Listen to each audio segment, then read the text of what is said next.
Hello, welcome back to our lecture series for Western Civilization 102. We heard on our previous lecture from Dr. Price, and he, of course, discussed Ulrich Zwingli and the Radical Reformation, the Anabaptist as well. And so our topic seems to be, because the title for this unit is the Renaissance and the Reformation. And so, obviously, we have quite a lot to say about the Reformation. There wasn't one huge Reformation in Europe. We have different parts of this. So today's topic by Dr. Robison, he will discuss the English Reformation. Now, England was a bit different. He'll go into more detail about the differences between the English Reformation and, say, Martin Luther. But it definitely didn't progress the way that the Reformation did on the European continent. Because, England is an island. It's off of the European continent, separated from France by the English Channel. It seems that in England, the Reformation begins not for religious reasons, for the most part, but the king at the time, King Henry VIII, he has been mentioned in a previous lecture by Dr. Robison. He wanted a divorce. He wanted a divorce. He had been married for quite a few years, but his wife at the time had not given him a son. And Henry VIII was obsessed with getting an heir to continue the Tudor dynasty. And so he knew that his wife was related to the Holy Roman Emperor, who was Charles V at the time. Remember how Dr. Robison mentioned in a previous lecture that it's like a cast of characters. So many different rulers, especially in Western Civilization 102. We've talked about Charles V and how powerful he was. He was the Holy Roman Emperor.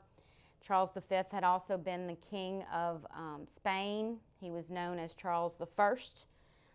If you referred to him as the King of Spain, he became Charles V when he became Holy Roman Emperor. Well, he was controlling the Pope at the time, and the Pope wasn't going to be very cooperative, it seems, with Henry VIII. So Henry VIII decided, hey, we'll just break away from the Catholic Church. I'll create my own church, Church of England, eventually becomes known as the Anglican Church, and then I'll do what I need to do. And he does it. This does not mean, I'm sure Dr. Robison will point out, this does not mean that England becomes Protestant in nature. That's not the case at all. England remains Catholic in doctrine. Henry VIII did not seem to care, or he didn't seem like it was very important to him to change the basic church and move it away from Catholicism. He didn't have a problem with that. It's not until much later, not under his reign, but it's not until later on that England becomes a Protestant country. So even though, you see with Martin Luther, the movement to reform the church and the movement, Martin Luther had issues with the church and the practices of the church. And he was a monk. He was just an everyday person.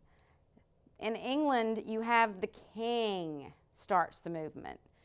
It's not the people in England that get things rolling.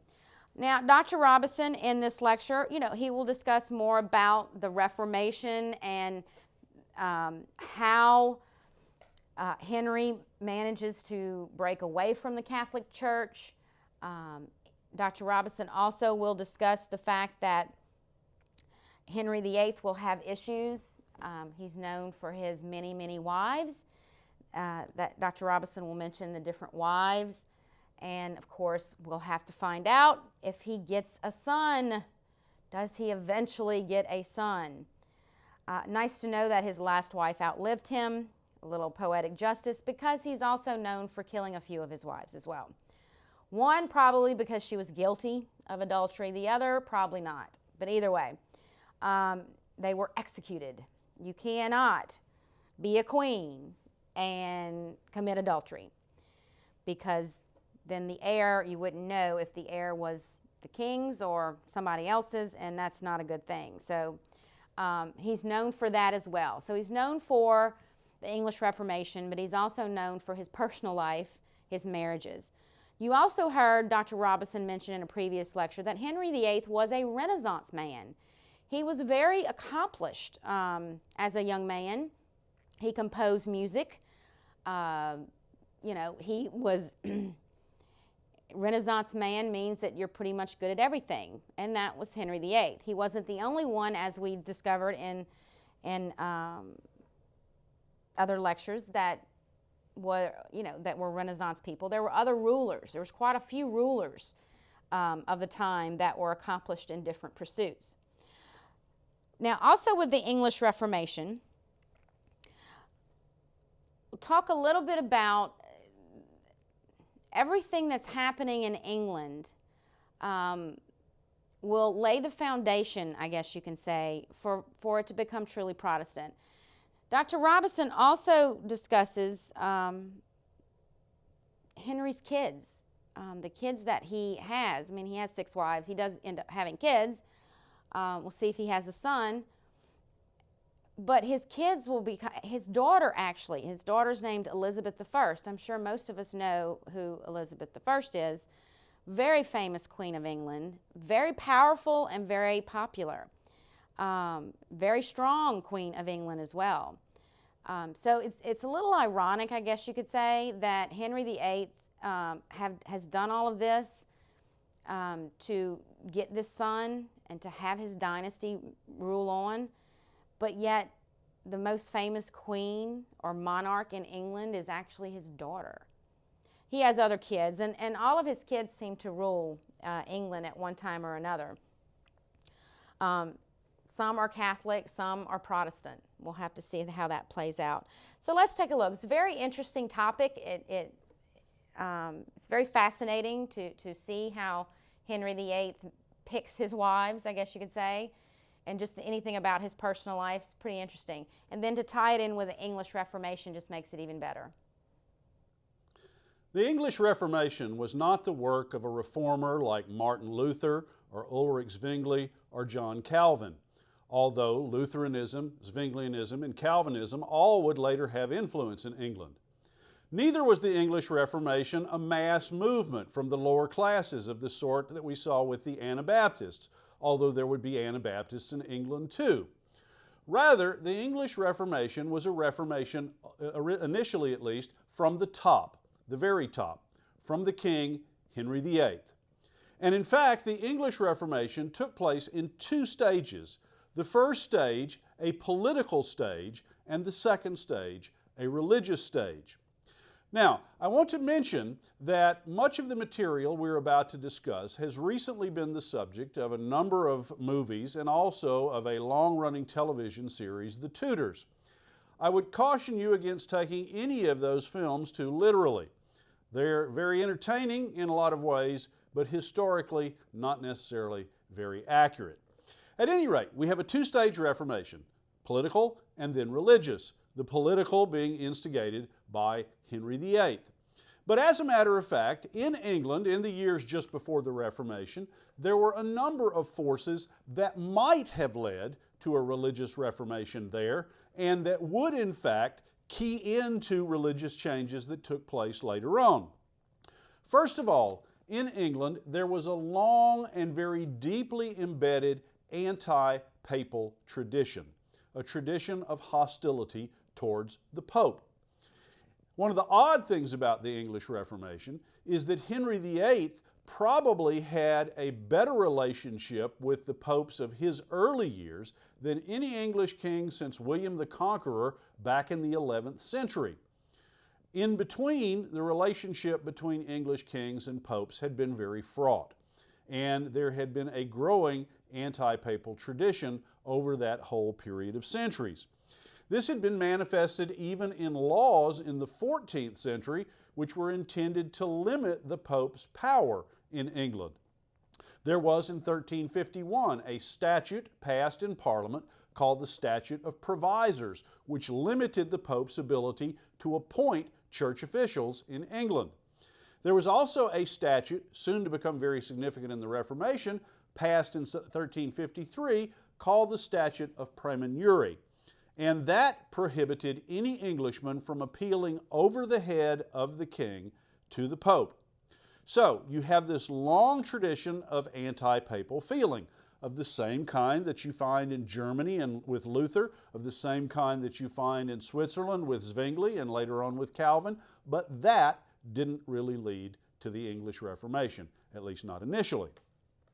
A second factor that might have led to a religious reformation in England has to do with a movement that emerged in the late 14th century that was really the creation of a churchman by the name of John Wycliffe. John Wycliffe was a priest, a theologian, and a professor at the University of Oxford. And a number of his teachings about the church anticipate those that Luther came up with a century and a half later. Wycliffe questioned the authority of the Pope. Wycliffe emphasized the need to read Scripture and the authority of Scripture over all other forms of authority. He advocated and helped to create an English language Bible, which interestingly enough became illegal in the 15th century. He also questioned the need for 7 sacraments, ultimately settling on only 3: baptism, confession and penance, and communion, and was a very vocal critic of the church for its wealth and its involvement in politics. Wycliffe lived to a ripe old age and died peacefully in his bed because he had a strong protector in the royal family. But he left behind a group of followers known as the Lollards, many of whom were persecuted in the 15th century, some of whom were burned at the stake, and those that survived did the obviously smart thing and went underground. But there were still Lollards around several generations later in the time of Henry VIII, and they might well have started a religious reformation, but it was not them who started it. A third group who might have contributed to the beginning of a religious reformation were the Christian humanists in England. Christian humanists of the same sort that we discussed a few lectures ago, who combined the study of the ancient world and especially of ancient languages and literature in Hebrew, Greek, and Latin with a propensity for Christianity. Indeed, the greatest of the Christian humanists, Erasmus, was a close personal friend of Henry VIII and also of many of the Christian humanists in England. Another close friend of Henry VIII was the famous Sir Thomas More, who in his early days was a great advocate of reform in the church and who criticized many of the same things that Protestant reformers criticized, but he did so without ever giving up his Catholic faith.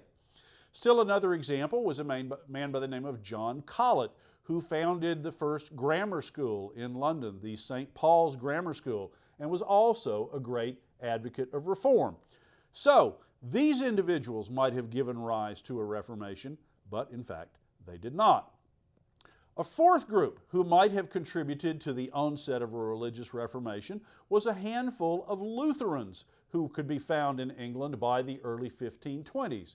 There were not a lot of these people yet, but Lutheranism, of course, had become quite famous quite quickly, and Lutheran literature had spread into England, particularly among people who were well educated.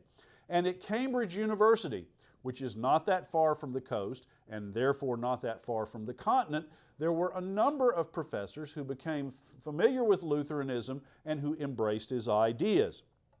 Many of them met on a fairly regular basis at a place called the White Horse Inn, and they became known as the White Horse Inn Group. And they advocated Lutheran-style reform, which, by the way, was dangerous in the early 1520s. But had there been enough of them, had circumstances been a little bit different, they too might have led to the creation of a religious reformation. But they didn't either. By now, no doubt you are wondering, well, what exactly happened? Well, what happened is this. Henry VIII started out his life as a very loyal, very devout Catholic. In fact, Henry VIII was a younger brother when he was mere Prince Henry. His older brother Arthur was destined for the throne, and it's quite likely that if Arthur had lived, Henry would have ended up being an archbishop. So he was well educated, he knew his theology, he knew his scripture, and he was fascinated by it. In his youth, he was a loyal son of the church. As I said earlier, he got along very well with the popes. And in fact, when Martin Luther began his Reformation on the continent, Henry was furious. He responded in 1521 by writing a book called In Defense of the Seven Sacraments, in which he challenged Luther's whole sacramental theology. He, in fact, made such a hit with this, with the papacy, that the Pope awarded Henry the title of Defender of the Faith. And so up until that point, everything seemed fine between Henry and the traditional church. In fact, during his years in the 1520s, a number of Lutherans in England were persecuted by the government. There was a Lutheran by the name of William Tyndale who translated, or created a new translation, I should say, of the Bible into English. He had to leave the country in fear of his life. Later on, he smuggled English Bibles back into the country, but it remained a crime to do so in the 1520s, and he ultimately was caught by the authorities on the continent and burned at the stake in 1536. There were other Lutherans who were arrested, some of them intimidated into keeping quiet, others, in fact, burned at the stake for heresy. So there was very little to indicate in the early 1520s that Henry VIII would do anything to run afoul of the traditional Roman Catholic Church. And then came what we often refer to as the King's Great Matter. The King's Great Matter has to do with his first marriage and with the fruits, or lack thereof, from that first marriage. Henry VIII's first wife, as many of you may know, was a woman named Catherine of Aragon. She was the daughter of Ferdinand of Aragon and Isabella of Castile, who, among other things, were the patrons of Christopher Columbus. She also had previously been married to Henry's older brother, Arthur. Catherine was originally brought to England as part of a diplomatic arrangement between England and Spain that was cemented by a marriage between the two royal houses, with Catherine from Spain marrying Arthur of England. That's how it would have remained, undoubtedly, but for the fact that in 1502, Arthur, who was a rather sickly young man, fell ill and died. This left young Catherine a widow with a very uncertain future. But Henry VIII's father, Henry VII, having lost this first attempt at cementing an alliance with Spain, let the rulers of Spain know that he would be interested in a second marriage between Catherine of Aragon and his younger son, Henry. Now, this sort of thing is unusual. It would be particularly unusual today for somebody to marry his dead brother's wife or his dead sister's or his dead wife's sister. But among royalty, the rules sometimes got bent. In fact, it was not that unusual where an alliance, a political alliance, was concerned for just this sort of thing to happen. But technically, it violated the canon law of the church. So in order to do so, you had to get the approval of the Pope. You had to get what was called a papal dispensation. Henry VII, who was a very careful man, approached Pope Julius II and asked for just such a dispensation, allowing Henry to marry Catherine. And he got it. Julius issued a dispensation saying that Henry and Catherine might be married.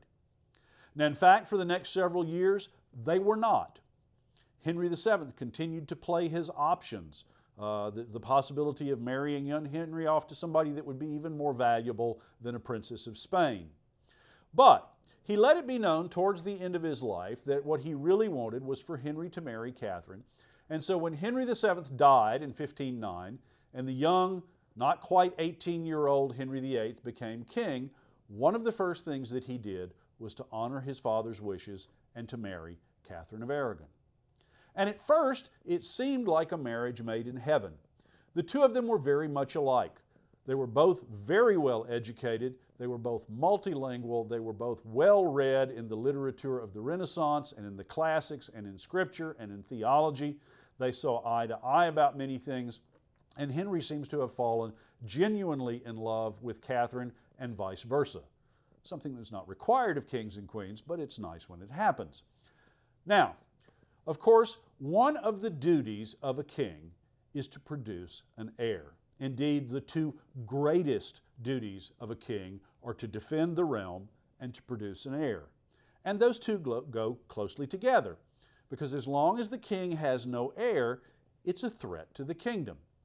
Henry VIII was well aware that just half a century earlier, England had been torn apart by a civil war known as the Wars of the Roses, and he wanted no repetition of that sort of thing.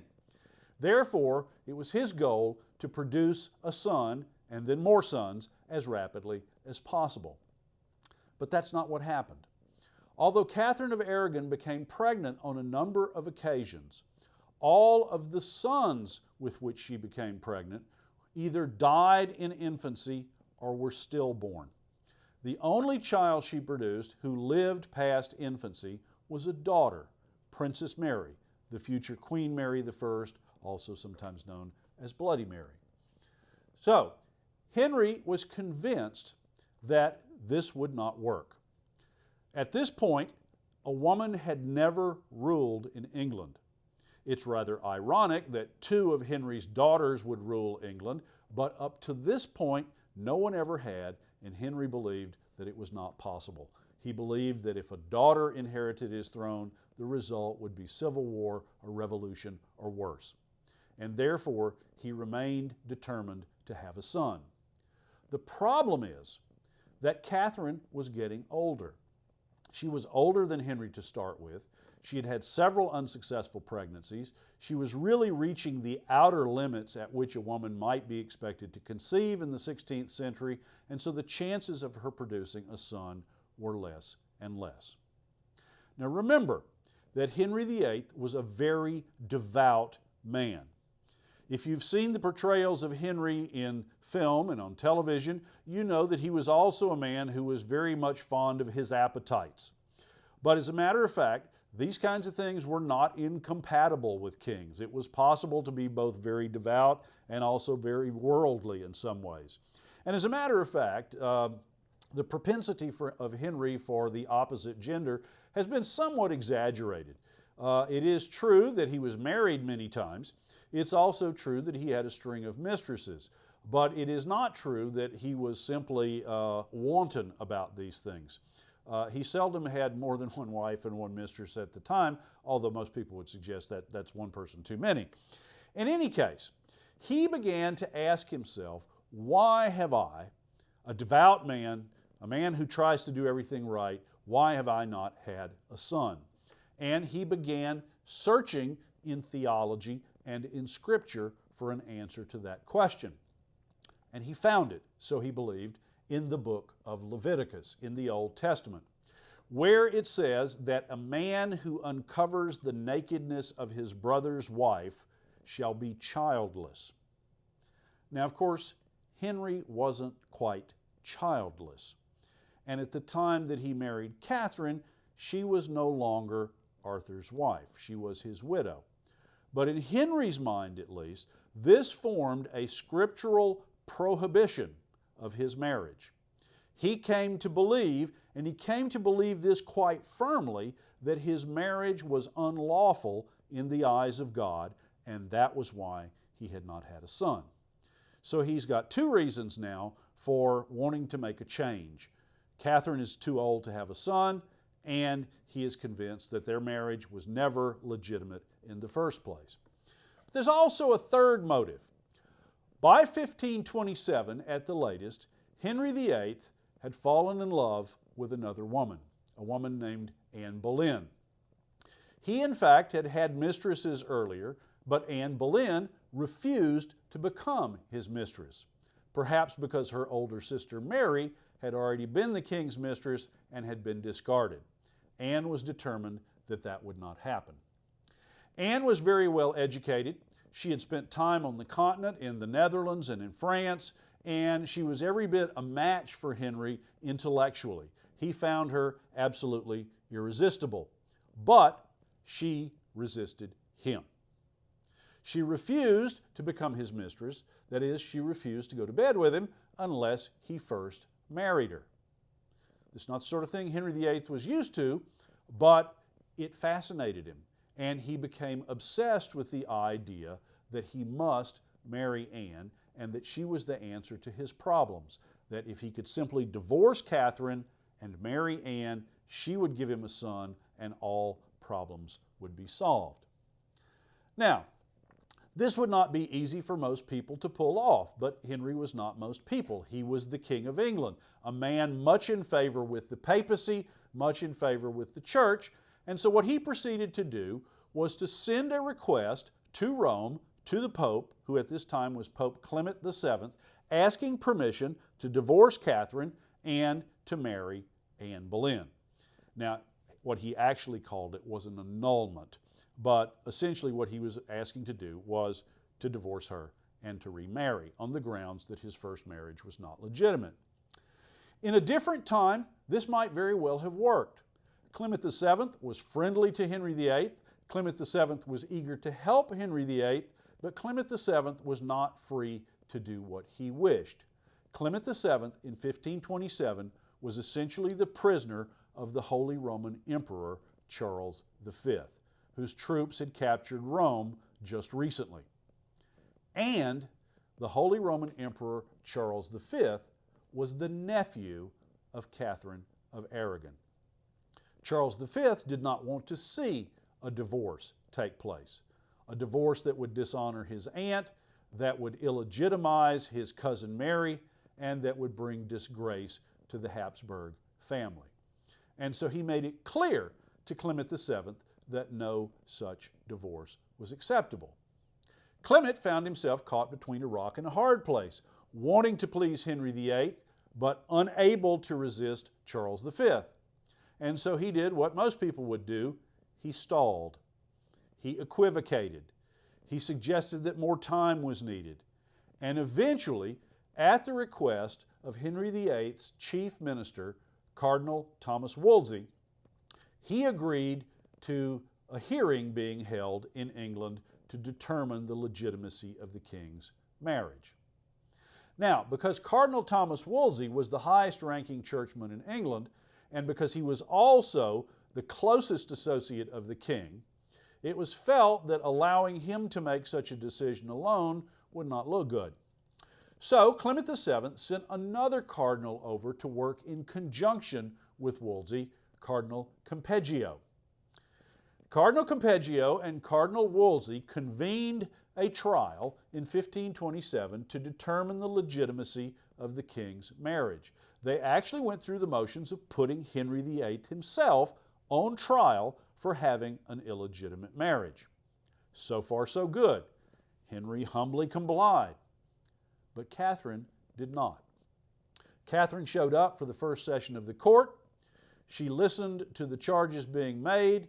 She fell on her knees and appealed to Henry not to do this, and when he ignored her, she walked out and she never came back. Without her there, it was very difficult to proceed. And the upshot of a very long story is that eventually Cardinal Campeggio and Clement VII revoked the case back to Rome. That is to say, in order to continue, Henry VIII would have to go to Rome himself, something that he was not about to do.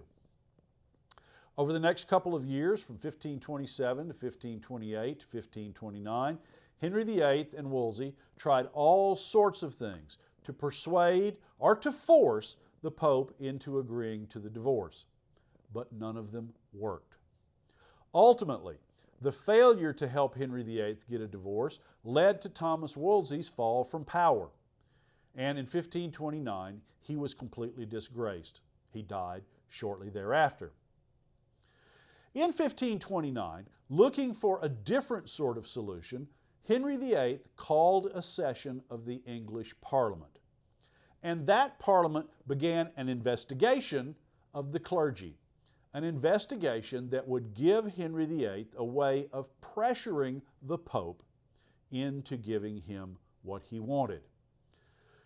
The Parliament were eager to investigate. Some of them perhaps were infected with reformist ideas, but in any case, many of them had no fondness for the great lords of the church in England. and they went looking for abuses. And they found examples. They found examples of pluralism. They found examples of simony, the sale of church office. They found examples of absenteeism. And they found examples of churchmen not obeying their vows. But more significantly, what they suggested to Henry was that perhaps his clergy were not entirely his subjects. They gave him the idea, or perhaps he conceived it himself, that the clergy, who all swore an oath of obedience to the Pope, had thereby gone over his head, had committed the crime of praemunire, and therefore were guilty of breaking the law. When Henry presented this idea to the clergy, they were dumbfounded, but they also realized that he had them over a barrel. The trouble is, no matter how much pressure he put on the clergy, Clement VII was still the prisoner of Charles V, and no matter how much he might want to, there was little that he could do. Sometime around 1530, perhaps earlier, certainly by then, Henry came into contact with two more Thomases who would have a great deal of influence over how things would develop over the next few years. Why are there so many Englishmen named Thomas in this era? They're all named after St. Thomas of Becket from the days of Henry II. At any rate, these two Thomases were Thomas Cranmer and Thomas Cromwell. Thomas Cranmer was a hitherto fairly little-known clergyman who was nonetheless very well educated, who had been associated with the White Horse Inn group at Cambridge, and who had some sympathies with Lutheranism, although he kept those fairly close to the vest at this time. He suggested to Henry that Henry, in fact, had a strong scriptural case for seeking a divorce, and what he recommended is that Henry actually poll all of the theological faculties of all the universities in Europe and get their opinions and seek their support. As a matter of fact, that's exactly what Henry did. He drew up a list of arguments. It was circulated to the universities, and surprisingly perhaps, a majority of the universities that looked at it agreed with Henry's position. Again, the difficulty, though, is no matter how much they might agree, Clement VII is still Charles V's prisoner. So, Thomas Cromwell, a man who had previously worked for Thomas Wolsey, now caught the king's attention and gradually became, over the next few years, his chief advisor. And one of the first most important pieces of advice that he gave to Henry was the idea, based on some very fabricated history, but a useful fabrication, that Henry really owed no allegiance to the Pope. Cromwell's argument was that the kings of England had always enjoyed imperial power, the same power as the Holy Roman Emperors or as the ancient Roman emperors, and that the popes, therefore, had no independent authority in England, that the popes had no right to govern the English church, that the popes had no right to command the King of England, that in fact, in reality, the King of England was head of the church himself. The implications of that are clear. If Henry is the head of the church, then that changes everything. He can grant himself what he wants. Over a period from about 1531 to 1534, Parliament carried out a program of legislation that gradually made this into a statutory reality, whatever the history behind it might be. They passed something called the Act in Restraint of Appeals, which cut off all appeals to the Pope, the ability of anyone, clergyman or layman, to appeal outside of England to the Pope on any matter. They passed something called the Statute of Annates, which cut off revenue from England to the Pope.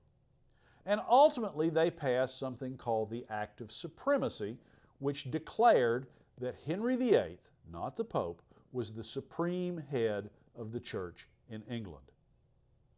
Now, in the meantime, other things had happened.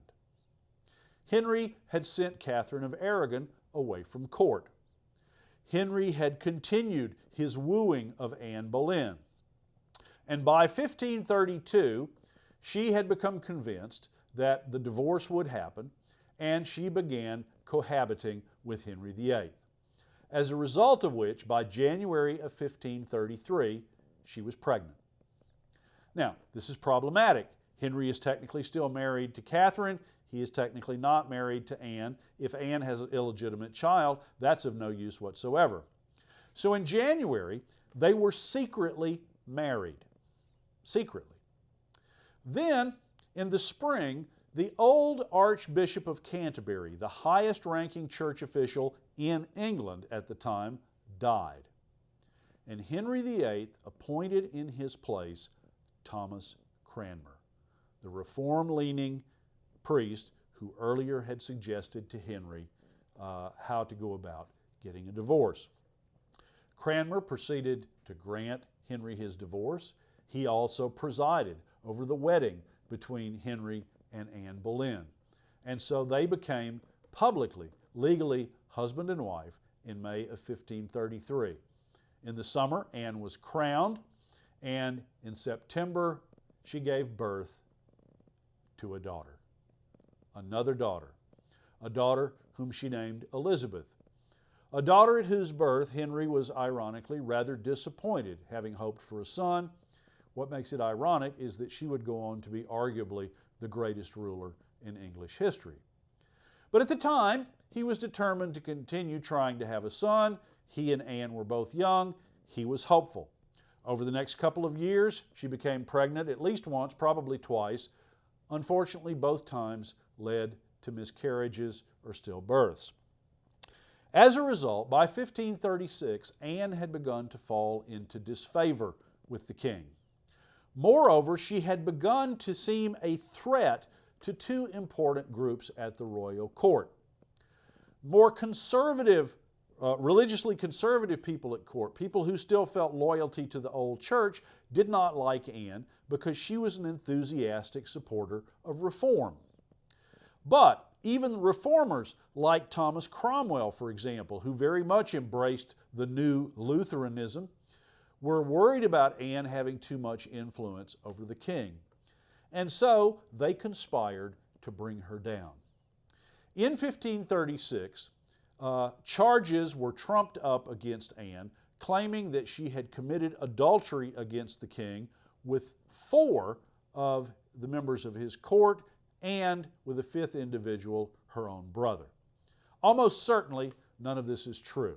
There's one historian, a guy by the name of George Bernard, who's recently written a book arguing that it may be, but the weight of scholarly opinion suggests that these charges were trumped up. It would have required a degree of foolishness on Anne's part that is almost unbelievable. In any case, she was accused of adultery, and by virtue of that, she was also accused of treason. The king could commit adultery. In fact, the king did. The king's wife could not do so, because if she did, she might become pregnant by another man and might give birth to a child who was not really the king's child, but who would be passed off as one and who would therefore violate the sacredness of the succession. The upshot of this is that Anne was put on trial, she was found guilty, and she was beheaded in 1536. Henry almost immediately took a third wife, Jane Seymour, who the following year gave birth to his long-wished-for son, who he named Edward, and who would be the future King Edward VI. Unfortunately for Henry and for Edward, Jane Seymour became ill as a result of giving birth. She developed a fever, and she died a few days later, leaving the king in perhaps the worst depression of his life and leaving the young prince without a mother. For the time being, Henry determined that he would not remarry. At the same time, lots of things were going on with the church. Thomas Cromwell, using his greater and greater power, became what's called the vicegerent of ecclesiastical affairs. That is, the king put him in charge of reforming the church. He carried out visitations of the monasteries, visitations of the various parishes in conjunction with the bishops, especially Cranmer. They tried to eliminate corruption and bring reform wherever they went. And little by little, they also began to advocate a more Protestant form of worship, something that was eventually embodied in a document called the 10 Articles. The 10 Articles basically laid down the fundamental doctrines for the Reformed English Church. And while they don't go all the way to Lutheranism, they were definitely a deviation from Catholicism, which alarmed a lot of the old followers of the traditional religion, just as it delighted a lot of reformers. Where Henry stood on this remains a subject of debate. He went along with it initially, although he would later change his mind. But remember, he was very busy with marital politics in 1536 and 1537. Another thing that happened is that Thomas Cromwell began a process known as dissolution of the monasteries. There were a great many monasteries in England which had fabulous wealth associated with them. Not that the monks themselves were wealthy, but their monasteries owned a great deal of land. There was a lot of gold and silver in the churches in the form of candlesticks and communionware and what have you. Even the roofs were worth a great deal because of the copper on them. And over the course of several years, the monasteries were dissolved. They were dissolved, at least hypothetically, on religious grounds, on the grounds that monasticism was not a necessary part of true Christianity. If, in fact, Luther was right and salvation is a matter of faith and not of good works, then monasticism seems like a useless exercise, and that was Cromwell's rationale. Of course, many people went along with it, including a lot of religious conservatives, because the dissolution of the monasteries freed up a tremendous amount of land that Henry passed on to others, often selling it, sometimes giving it away. It also enriched the king to an enormous degree. But it infuriated a great many people. And in 1536, a rebellion broke out against Henry VIII in northern England, a rebellion known as the Pilgrimage of Grace. The Pilgrimage of Grace had both religious and non-religious causes. There was hostility to the reforms, hostility to the dissolution of monasteries. There were all sorts of rumors and conspiracy theories floating around. Particularly, there were tales that the king planned all sorts of new taxes, especially one on horned animals like cattle and goats. And this led to the most serious rebellion that Henry VIII ever faced. It was put down with great difficulty. It broke out again in 1537 and again was put down with great difficulty and ultimately with considerable brutality. In the meantime, there was a more peaceful but ultimately more deeply rooted backlash against the reformers at the royal court. If Thomas Cromwell and Thomas Cranmer represented the forces of reform, there was a bishop of Winchester named Stephen Gardiner, who was one of the representatives of traditional religion, and the highest ranking nobleman in the kingdom, Thomas Howard, the Duke of Norfolk, was hand in glove with Bishop Gardiner. They favored a return to a more conservative form of worship, something more similar to the Catholicism of old, even though neither of them publicly opposed Henry's headship of the church. They began to push for a revision of the 10 Articles that led in 1539 to the publication of a new set of religious articles called the 6 Articles, which reaffirmed a number of fundamental Catholic beliefs. The 10 Articles had not mentioned transubstantiation, either in agreement or disagreement, but the 6 Articles affirmed that transubstantiation was the truth. The 10 Articles had not required clerical celibacy. The 6 Articles did, and so on. So by 1539, there had been a swing in official doctrine, apparently endorsed by the king, back towards the traditional religion. That's not to say that Cromwell and Cranmer went away. In fact, Cromwell remained the most influential man in the kingdom after the king. And one of the things that he influenced the king to do was to take a new bride in 1540.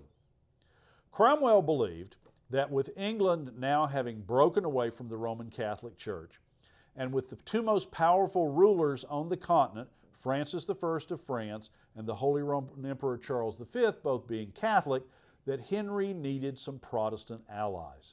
And where better to look for them than northern Germany, which had become Lutheran. So Cromwell began to cultivate the Duke of Cleves, a state in northern Germany that was Lutheran. The Duke of Cleves had two sisters, one of whom was named Anne, and ultimately Cromwell persuaded Henry that he should ask Anne to marry him. By the way, there were a number of other candidates proposed, several of whom turned Henry down as not the most dependably safe husband to be had by this time. But Anne of Cleves ultimately agreed. Henry, being Henry, of course, wanted to know what she looked like. Henry was a very untraditional king in terms of marriage. He kept marrying for love and for attraction when everybody knew that what kings were supposed to marry for was policy. So he wanted to know what she looked like. And he sent over his greatest portrait painter, Hans Holbein the Younger, who painted her and brought back what looks like a fairly attractive picture. It is possible that Hans Holbein might have made her look a little bit better than she did in reality. There's no way to know for sure. But what we do know is that when she showed up in England to wed the king, he was sorely disappointed. Exactly why remains subject to some question, but he told his ministers, "I like her not," and he later claimed, at least for the law's sake, that he believed that she was not a virgin. The upshot of this was that he arranged a divorce with her. A divorce which she does not seem to have resisted very much, particularly since she was allowed to stay in England, given a nice house, given the title of the Queen's dear sister, and allowed to participate in court functions and live to a ripe old age in considerable comfort. But this was a big part of the downfall of Thomas Cromwell. Cromwell's religious ideas were going against the grain at the moment. He had suggested the Anne of Cleves marriage, and in the summer of 1540, his enemies struck, accusing him of treason to the king, who temporarily bought into the idea and allowed Cromwell to be arrested and executed. It seemed as though the religious conservatives had triumphed, especially when later in the year, Henry married a niece of Thomas Howard, the Duke of Norfolk, a very young woman, Catherine Howard, who seemed certain to live long enough to give him still more sons, and with whom he was madly infatuated. Henry, of course, by this time was an older man. He was overweight. He had lost his youthful virility and athleticism, and he sort of experienced you might say, a midlife crisis with Catherine Howard, who was at most 21, probably 17. Unfortunately, his joy was short-lived. Catherine was not the wisest woman to ever marry Henry VIII. She conducted an affair with one of his courtiers practically right under his nose. She also had concealed the fact that she had had a rather active personal life before marrying him, and when this came out, she was disgraced. Whereas the charges against Anne Boleyn were almost certainly trumped up, those against Catherine Howard were unquestionably true. She had committed adultery, and therefore she was guilty of treason, and in fact subject to the penalty for that, which was death. She was disgraced, the Howard family was disgraced, and the religious conservatives suffered a terrible setback, particularly for two reasons. One is that Henry VIII married a sixth time, to a widow this time, a woman named Catherine Parr, who was, among other things, a reformer. The other is that Henry was approaching the end of his life. Everyone knew that he had only a few more years to go, and people began to look to his son, Prince Edward, as the future king. Prince Edward, already as a boy, had shown an inclination towards Protestant reform, and his two uncles, the brothers of his mother Jane Seymour, Edward Seymour and Thomas Seymour also favored reform. So between the Seymours and Thomas Cranmer, who remained around, Henry VIII was gradually pulled back in the direction of reform. Not that Gardiner didn't try to stop it. He tried accusing Catherine Parr of treason, but it failed. Or rather, he accused her of heresy, and it failed. Ultimately, Henry died in 1547 with the Protestants holding the upper hand. His young son, Edward, became King Edward VI. Still a boy, he needed guidance, and Henry VIII had appointed a council of regents to govern the kingdom for Edward until he came of age. On that council of regents was Edward's uncle, Edward Seymour. But very quickly, Edward Seymour managed to manipulate the situation so that he became the sole Lord Protector of England, exercising all royal power for his nephew by himself. He also got his nephew to make him the Duke of Somerset. And as Duke of Somerset, he wielded enormous power for the next several years. Eventually, he ran into difficulty of his own and was overthrown by the other members of the council and replaced in power, if not in title, by John Dudley, the Duke of Northumberland. But both Seymour and Northumberland were reformers. So throughout Edward's short reign, he ruled only until 1553, when he died of tuberculosis at the age of 16. But throughout that reign, he, a reformer, was king. His uncle, a reformer, was protector. Later, Northumberland, a reformer, controlled the government, and Cranmer, a reformer, headed the church. Small wonder that under Edward, we have stage 2 of the English Reformation, a religious reformation. Now there was nothing to stop the influx of Lutheran ideas, of Zwinglian ideas, and of the ideas coming out of Geneva from John Calvin, about whom you'll be hearing more later in this course. In 1549, Thomas Cranmer produced something called the Book of Common Prayer, an English language Protestant form of worship for the Church of England. English Bibles were made widely available so that the English could read Scripture for themselves in their own language. Cranmer produced a book of homilies, that is, a book of English language sermons. As you know, one of the great strengths of the Protestants early on is that they were great preachers, very persuasive from the pulpit and very good at winning out over their Catholic adversaries. Later on in 1552, there was a further reform, a new second edition of the Book of Common Prayer with even more Protestant practices in it. And under Edward VI, the Church issued something called the 42 Articles, a very extensive statement of Protestant doctrine. And thus, the English Reformation reached what looked like full fruition here. Except that in 1553, Edward died. Rather than growing up to marry and have heirs of his own who would perpetuate his line and perpetuate the Protestant religion, he died at the age of 16.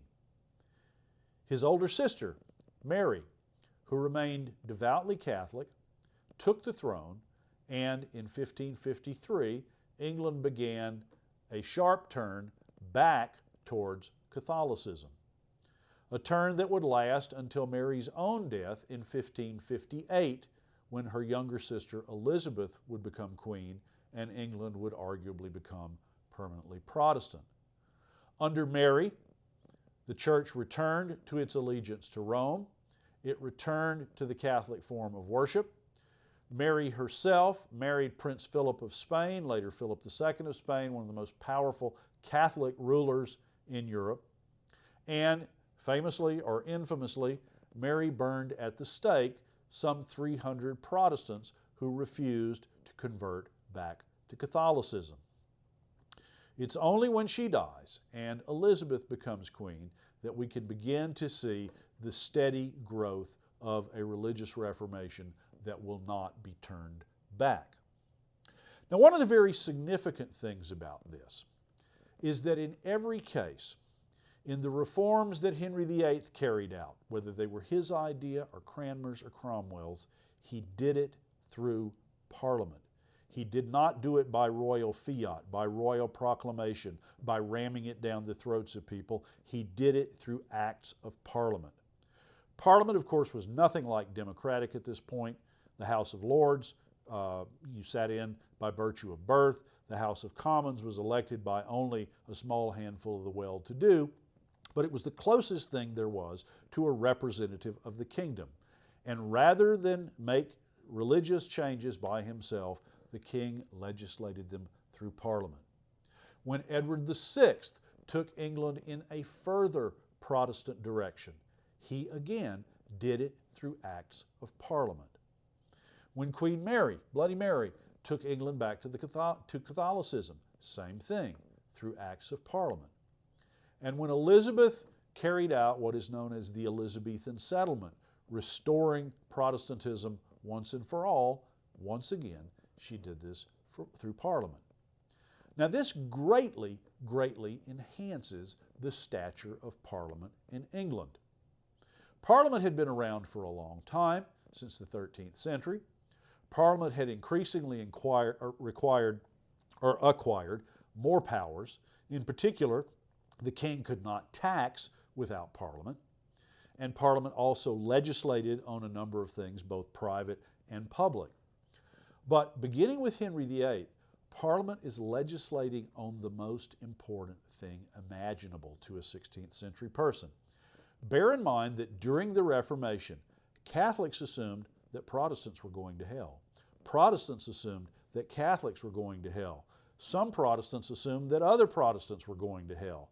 So it was extraordinarily important that you follow the right faith if you wanted to spend eternity in heaven rather than in hell. Parliament is legislating on what is the true faith. It's legislating, in a sense, not only on this life, but on the next. And there's nothing, arguably, more important than that. This enhancement in Parliament's stature will continue in the 17th century, and this is especially important for us as Americans because our own Constitution, our own democratic system, draws so directly on the parliamentary tradition in England. Therefore, in a very real sense, the English Reformation is one of the pillars upon which American political democracy is based. I love that topic. I love Henry VIII. Well, I love to hear about Henry VIII, and of course the English Reformation is fascinating because it's different than what was happening in Europe. So that was very interesting. Well, for our next lecture, when we come back, Dr. Price is back again, and he will discuss a little bit more about Reformation practices here. He will discuss Calvinism. We've had a discussion about Martin Luther, and we've learned about Ulrich Zwingli. We've learned about the English Reformation and Henry VIII and how the church progresses from that. And now we're going to focus on John Calvin. John Calvin was from France. He was French, but he is probably most famous for his city in Switzerland. It's called Geneva, because Calvin eventually will reorganize it based on his religious beliefs, okay? No separation of church and state for John Calvin.